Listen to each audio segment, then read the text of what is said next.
What is polarized tint? Well, all tint is polarized, so when you tint your car, you can think of it as putting sunglasses on your car. Normally, everyone thinks polarized tint is an option that you can choose to have, like upgrading your film or choosing a darker shade. But the reality is that no matter what shade or quality you go with, all tint will have polarizing characteristics.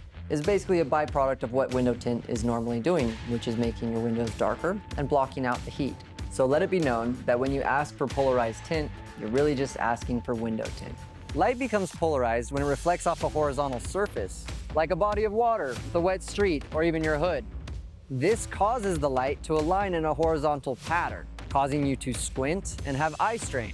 Window tint has a special filter in it designed to block out that glare and create a better driving experience. Another added bonus, or should I say bonuses, of window tint is reduced heat inside of your vehicle, reduced UV rays, as well as added privacy. So, is polarized tint, or should I say window tint, something you want to have on your car? My name is Dane from Ceramic Pro. If you have any questions, leave them in the comments below.